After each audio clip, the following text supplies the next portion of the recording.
Trump నియంత పాలనపై ప్రపంచవ్యాప్తంగా నిరసనలు వెల్లువెత్తుతున్నాయి. 7 ముస్లిం దేశాలపై ఆంక్షలు విధించడాన్ని తీవ్రంగా తప్పుపడుతున్నాయి. అయితే దీనిపై సిరియా వండర్ కిడ్ బానా అలాబేద్ కూడా నోరు విప్పింది. అలెప్పోలో తమ దుర్భర జీవితం గురించి ట్వీట్ చేసి ప్రపంచవ్యాప్తంగా గుర్తింపు పొందిన ఈ బాలిక ఈసారి ఏకంగా అమెరికా అధ్యక్షుడు ట్రంప్నే నిలదీసింది. ట్విట్టర్ వేదికగా టెంపరీ ట్రంప్ను ఏకిపారేసింది.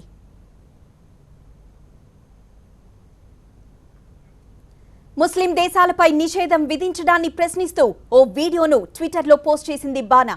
మిస్టర్ ట్రంప్, మీరెప్పుడైనా 24 గంటల పాటు ఏమీ తినకుండా తాగకుండా ఉన్నారా అంటూ ప్రశ్నించింది. శరణార్థులు, సిరియా చిన్నారుల గురించి ఆలోచించమంటూ ఆ చిన్నారి చేసిన ట్వీట్ ఇప్పుడు సోషల్ మీడియాలో వైరల్గా మారింది. నేను టెర్రరిస్ట్నా అంటూ అమాయకంగా ఆ బాలిక వేసిన ప్రశ్న ప్రపంచం దృష్టిని ఆకర్షించింది.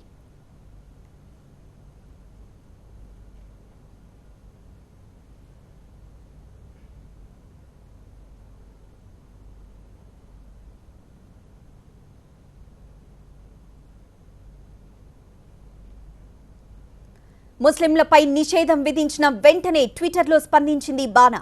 శరణార్థులను అడ్డుకోవడం సరికాదు, అది మీకు సరైనదే అనిపిస్తే నేను చెప్పింది చేయమంటూ ఓ సలహా కూడా ఇచ్చింది. కనీసం ఇతర దేశాల్లోనైనా శాంతిని నెలకొల్పండంటూ ట్వీట్ చేసింది బానా. ట్రంప్ను ట్విట్టర్ వేదికగా ప్రశ్నిస్తున్న ఈ వండర్ కిడ్ ఇప్పుడు ప్రపంచవ్యాప్తంగా హాట్ టాపిక్గా మారింది.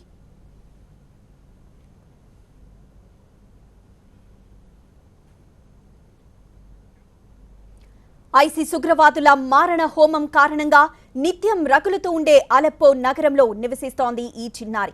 అక్కడి పరిస్థితులను తల్లి ఫాతిమా సాయంతో హృదయాన్ని కలిచివేసేలా ట్వీట్లు చేస్తూ ప్రపంచానికి తెలియజేస్తోంది. దీంతో 2016 సెప్టెంబర్ నుంచి అలాబేద్ ట్విట్టర్కు సుమారు 3.5 లక్షల మంది ఫాలోవర్లు చేరిపోయారు. గతంలో వాళ్ల ఇల్లు ఎలా కూలిపోయిందో వివరిస్తూ చేసిన ట్వీట్ అందర్నీ కలిచివేసింది.